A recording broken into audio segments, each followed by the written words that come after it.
बिस्मिल्लाहिर्रहमानिर्रहीम और अस्सलाम वालेकुम। 15 मई और पाकिस्तान में बुध की सुबह। आज अभी तक की अहम खबरें और मेरा तजिया। सबसे पहली खबर आपके सामने अडयाला जेल से इमरान खान साहब की सेफ्टी और सिक्योरिटी के बारे में रखते हैं।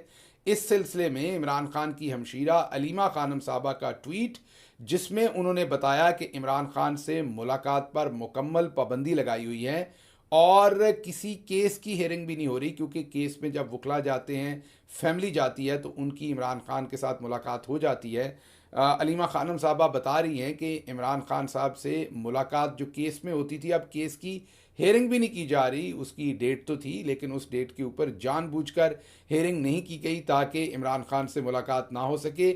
और जो फैमिली से मुलाकात का दिन तय है, जिस दिन फैमिली से मुलाकात होती है, उस दिन भी इमरान खान साहब से ख़ानदान की मुलाकात नहीं करवाई गई। ये बताना है अलीमा खानम साहबा का। लेकिन इस सारी बात में जो बहुत ही तशवीश की बात है वो ये है कि अलीमा खानम साहबा ने बताया कि लास्ट मुलाकात जो उनकी इमरान खान के साथ हुई थी, उसमें इमरान खान साहब ने अलीमा खानम साहबा को बताया कि रात के पिछले पहर उनके गार्ड्स को अचानक तब्दील कर दिया गया।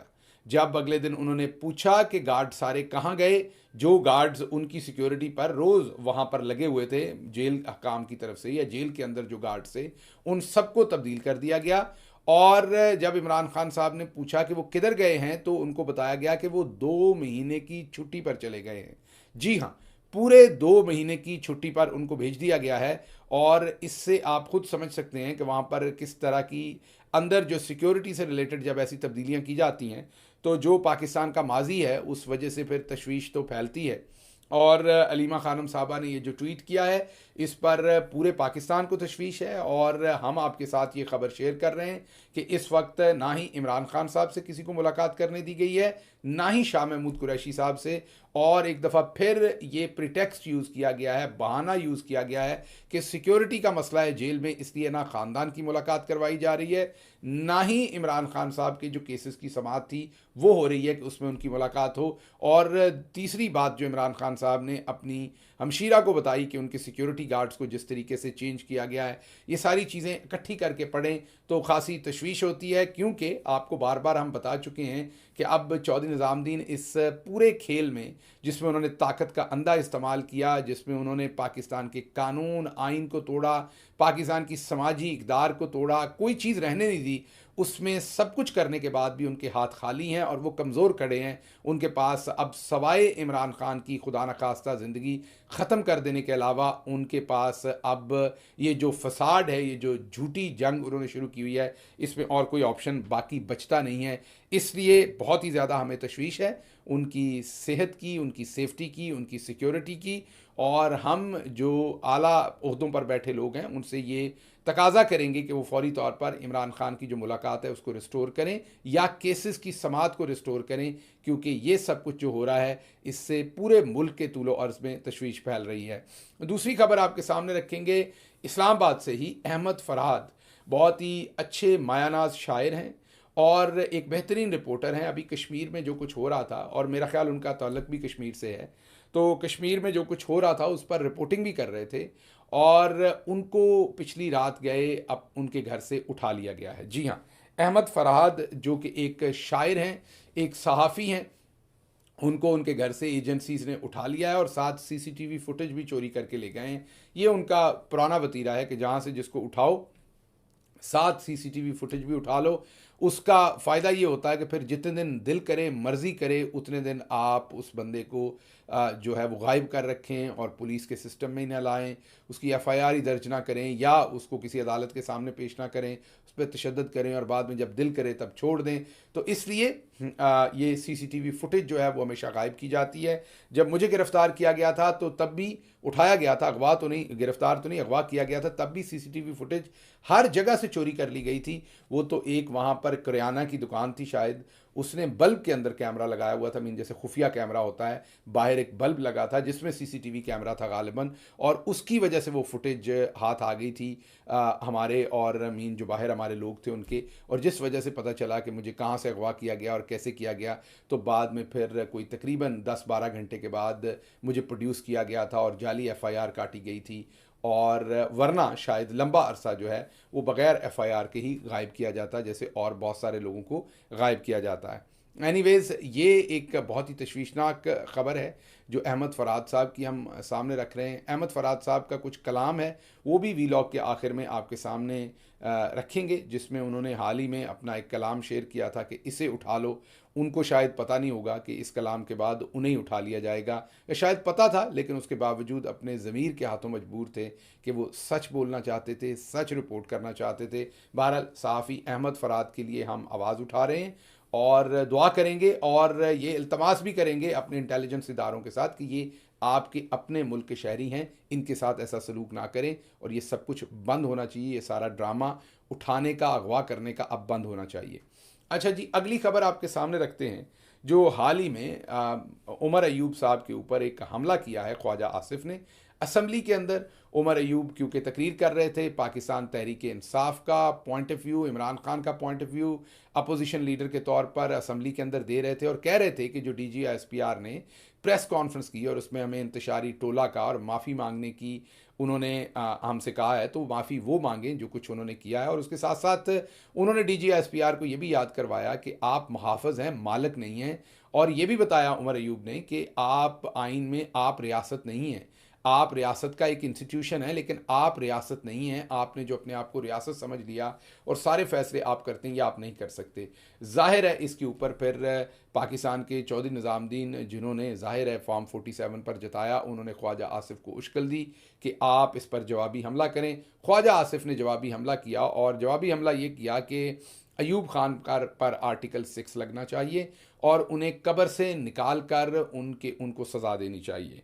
ये ख्वाजा आसिफ साहब ने कहा। एक तो उस वक्त आर्टिकल 6 होता नहीं था।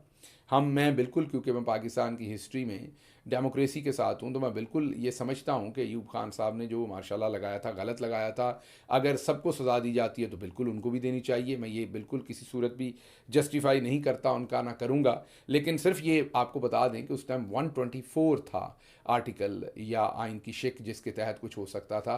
हुकूमत का तख्ता गिराने की जो शिक थी या उसके ख़िलाफ़ बगावत करने की या आइन तोड़ने की, उस टाइम आर्टिकल 6 होता नहीं था। ख्वाजा साहब, एक तो आपकी नालायक इन्फॉर्मेशन में इजाफा कर दें, तो इसलिए उमर अयूब साहब के ऊपर तनकीद आपकी बनती नहीं थी। और वो भी फिर ख्वाजा आसिफ की तरफ से।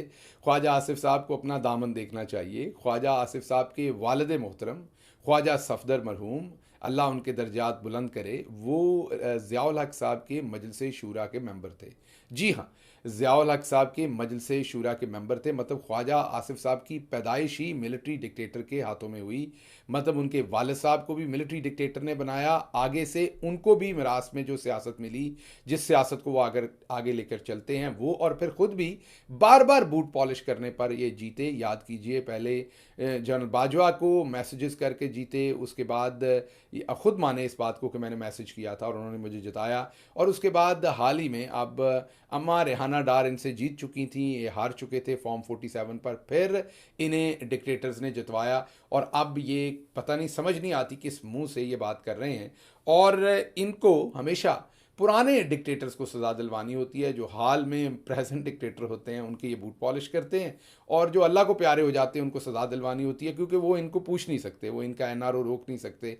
तो मौजूदा डिक्टेटर की ताज़ीम करनी है और पुराने डिक्टेटर को गालियाँ देनी है। मेयार एक जैसा रखें तो फिर समझ आए। बहरहाल, ये आपका गैर ज़रूरी सारे का सारा आपका उन पर इल्ज़ाम था, और कोई और भी दे तो समझ आती है, आप दें तो समझ नहीं आती। जो खुद आप, आपके वालिद बीन, आप तो जद्दी पुश्ती उनके ग़ुलाम है और बूट पॉलिश ये हैं, आप ये बात कैसे कर सकते हैं। अच्छा जी, अगली खबर आपके सामने रखते हैं लाहौर से। खतीजा शाह, कौम की बेटी जिसने तकरीबन 8-9 महीने जेल काटी, उनकी कल हाज़िरी हुई। उनका एक केस लगा हुआ था लाहौर की हाई कोर्ट में, जहां पर वो हाज़िर हुई। और जब वो वहां से निकल रही थी तो रिपोर्टर्स ने उनसे सवाल पूछा। पाकिस्तान में रिपोर्टर्स कई दफ़ा सिर्फ अपना एक साउंड बाइट लेने के लिए, एक जवाब लेने के लिए कई दफ़ा आपको इतना उकसा देते हैं और आपको इतना फोर्स कर देते हैं अनफॉर्चुनेटली कि आपके मुंह से निकली हुई बात बाद में आपके लिए बहुत बड़ी रेमिफिकेशंस लेकर आती है। याद कीजिए वो मशहूर ज़माना वाक़या जिसमें मतीउल्लाह जान ने प्रवोक किया था बार बार अरशद शरीफ को और उनके मुंह से ऐसे अल्फाज निकलवाए थे जिसके बाद चौधरी निज़ामुद्दीन मुकम्मल तौर पर उनके पीछे पड़ गए थे और उनके ऊपर फिर बगावत और गद्दारी के कितने झूठे केसेस जो हैं वो दर्ज हुए और क्या कुछ नहीं हुआ पाकिस्तान में। यही कल अनफॉर्चुनेटली कुछ रिपोर्टर दोस्त जो हैं वो लाहौर के अंदर भी यही हरकत कर रहे थे, प्रवोक करने की कोशिश कर रहे थे। उन्हें बार बार कह रहे थे कि आप अमरीकी शहरी हैं इसलिए आपको रिलीफ मिला, जिसके जवाब में उन्होंने पूछा कि कौन सा रिलीफ मिला। 8 महीने जेल में रही हूँ, ये रिलीफ मिला है। मैं वाहिद औरत हूँ जिसे दूसरे सूबों में ले जाकर घुमाया गया, केसेस बनाए गए, ये रिलीफ मिला है। उन्होंने कहा कि कोई 78 के करीब खवातीन अडयाला जेल में गई थीं जो तमाम की तमाम मासवाए 3 के यास्मीन राशिद साहबा, आलिया हमजा और सनम जावेद, उन 3 के अलावा बाकी तमाम खवातीन रिहा हुई हैं 8-8, 9-9, 10-10 महीने जेल पूरी करके। तो क्या आप उनको कहेंगे कि उनको रिलीफ मिला है? मैं 8 महीने जेल में रही हूँ, ये किस किस्म का रिलीफ है जो मुझे मिला है? सारे सूबों में घुमाया गया, बलूचिस्तान तक लेके गए हैं। जब मेरे खिलाफ कोई सबूत नहीं था तो और मेरे साथ क्या करना था? मुझे आज़ाद नहीं करना था तो क्या करना था? तो मुझे बड़ा अफसोस हुआ जो भी सहाफ़ी ये सवाल पूछ रहे थे, जो टोन थी, जो टेनर था और उसके साथ साथ उन्हें प्रवोक कर रहे थे कि वो ऐसा कोई जुमला कहें अरशद शरीफ की तरह और दोबारा उनकी 5 साला बेटी और वो और उनका ख़ानदान जो है वो सफ़र करें। समझ नहीं आती कि कई दफ़ा इंसानियत को हम कहाँ दफन कर देते हैं। बहरहाल जो खदीजा शाह ने एक जुमला कहा वो आपको सुनाते हैं और उससे मरियम नवाज़ जो कागज़ी शेरनी बनती है उनके लिए एक बहुत बड़ी इंस्पायरेशन हो सकती हैं खदीजा शाह अगर वो समझें तो। याद करें मरियम नवाज़ एक दफ़ा साइलेंट मोड पर लग गई थी और कई महीने उनका ट्विटर भी साइलेंट रहा था। वो ख़ुद भी जब डील हो रही थी और ये वादे किए थे कि कुछ नहीं कहा जाएगा और उनको लगता था कि अगर कुछ कहेंगी तो गिरफ्तार हो जाएंगी। लेकिन खदीजा शाह मुश्किल तरीन वक्त पर क्या बयान दे रही हैं, सुनिए। एक औरत का हक बनता है बेल का। अगर मेरे ऊपर कुछ प्रूव नहीं हुआ तो बेल मेरा हक है। 8 महीने उसके बावजूद मैंने जेल काटी है, तो आप रिलीफ किस चीज को कहते हैं? और इसके अलावा मैं आपको एक और बात बता दूं, सारी खवातीन, मैं कोई वाहिद खातून नहीं हूं जिसको रिलीज किया गया है। 74 खवातीन कोट लखपत जेल गई थी और वो सारी रिलीज हो चुकी हैं सिवाय 3 खवातीन के। अब तो आई डोंट थिंक कि इसके अंदर कोई ये कहना कि मुझे अमरीकी शहरी होने की वजह से रिलीज, मुझे नहीं पता कि मैं अब रिलीज मतलब 8 महीने बाद अगर कि मेरे ऊपर कोई सबूत नहीं है तो मैंने रिलीज ही होना था ना। आज भी इमरान खान के साथ खड़ी है मैडम आप? हमेशा इमरान खान के साथ खड़ी हूं। आपने सुन लिया कि वो कह रही हैं कि मैं असूल पर खड़ी हूँ, इमरान खान के साथ खड़ी हूँ, मुझे कितनी भी लंबी जेल काटनी पड़े तो मैं तैयार हूँ, लेकिन मैं असूल से पीछे नहीं हटूँगी। ये वो ख़वातीन हैं, ये वो कौम की बेटियाँ हैं जिन पर कौम को नाज है, जिन पर कौम को फ़ख्र है, जिन्होंने बहादुरी की वो मिसालें कायम की हैं जो पहले शायद पाकिस्तान की तारीख में मौजूद नहीं थी और जिसको शायद चौधरी निज़ामुद्दीन एक्सपेक्ट भी नहीं कर रहा था। अच्छा जी, अगली खबर आपके सामने रखेंगे और वो है कि ड्रोन हमले दोबारा शुरू हो गए।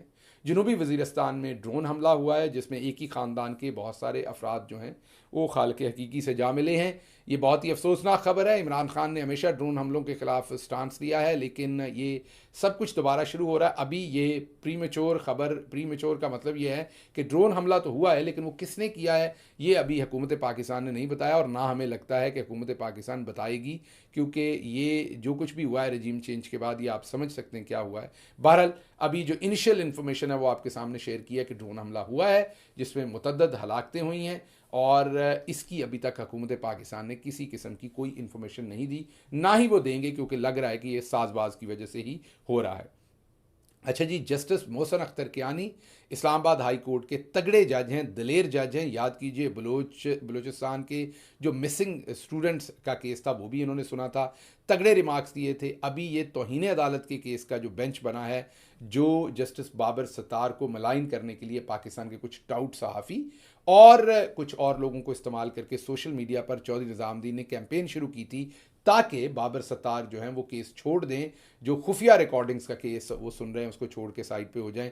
उनको जो मिलाइन करने का पूरा काम शुरू किया गया था उस पर अब तौहीन अदालत की कार्रवाई शुरू हुई है उसको भी जस्टिस मोहसिन अख्तर कियानी सुन रहे हैं और आगे रास्ता उसमें से लेकर चल रहे हैं अदलिया की आज़ादी का।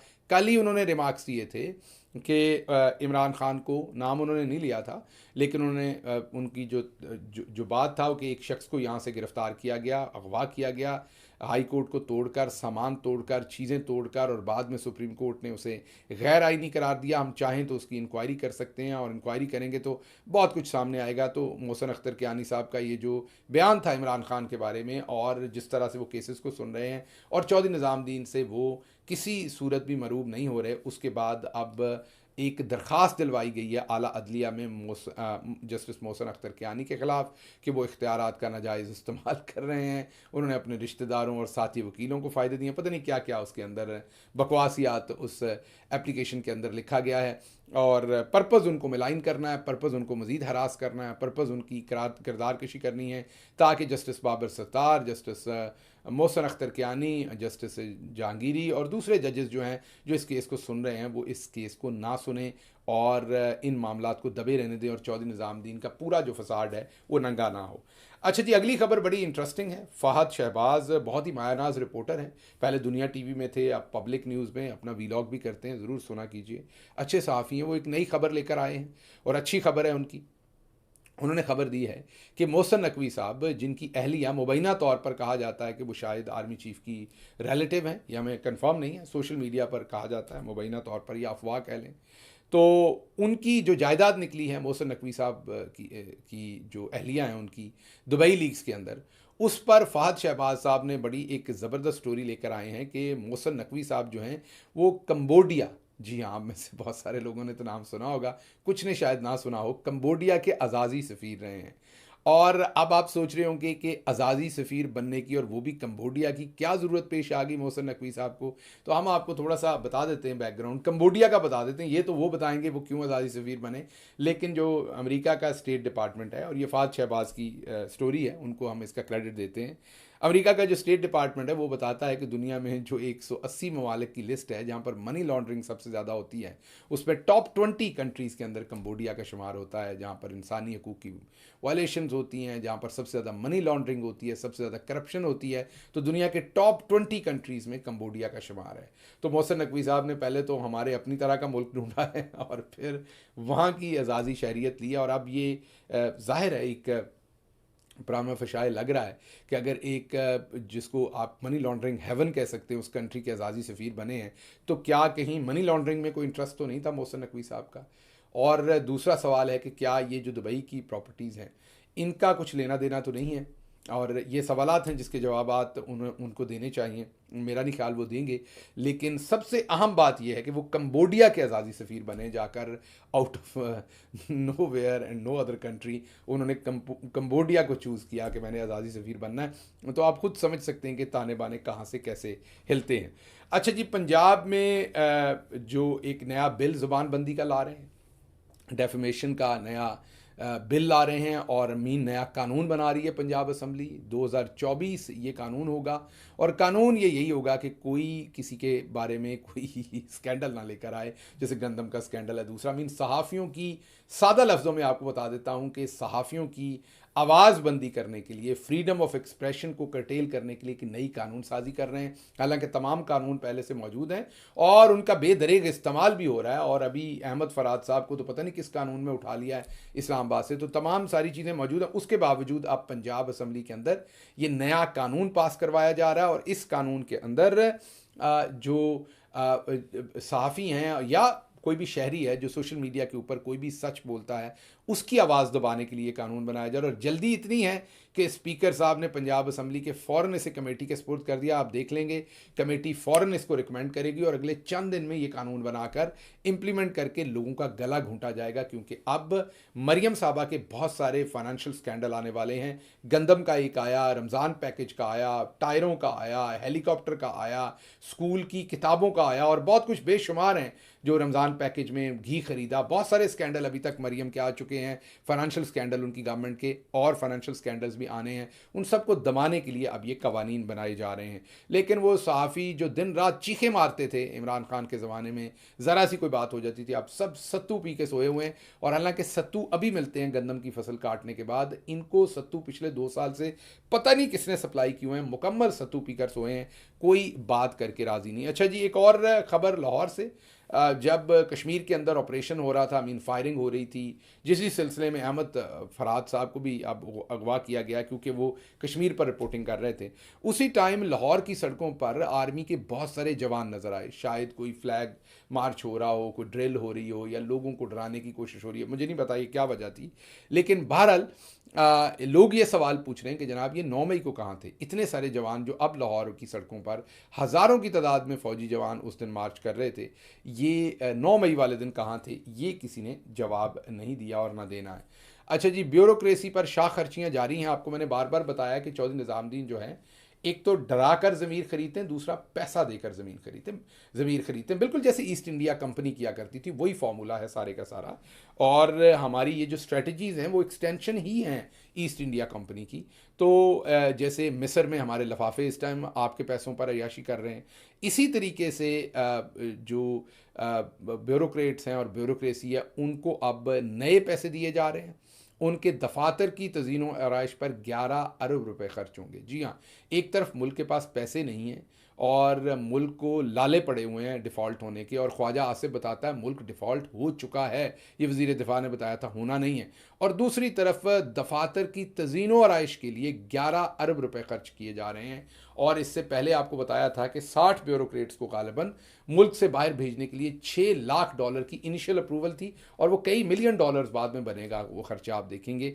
तो एक तरफ ये शाह खर्चियाँ हैं और दूसरी तरफ हमें बताते हैं कि पैसा नहीं है। एक तरफ बताते हैं SIFC बनाई है, पैसा बाहर से लेके आना है, और दूसरी तरफ अपने लोगों की, करीब तरीन लोगों की, चौधरी निज़ामुद्दीन की अपनी गैंग की प्रॉपर्टी निकल आती है 11 अरब की, वो भी सिर्फ दुबई में। अभी इसमें और जगह शामिल नहीं हैं, और बहुत सारे दुनिया के मुल्क हैं जहाँ ये प्रॉपर्टीज़ लेते हैं, लेकिन सिर्फ उस एक जगह पर इतनी प्रॉपर्टीज़ निकल आती हैं। तो आप ख़ुद समझ लीजिए कि ये सब कुछ क्या हो रहा है, पाकिस्तान के साथ क्या कर रहे हैं, और असल में कौन कर रहा है, ये सारी की सारी बात जो है ये इंपॉर्टेंट है।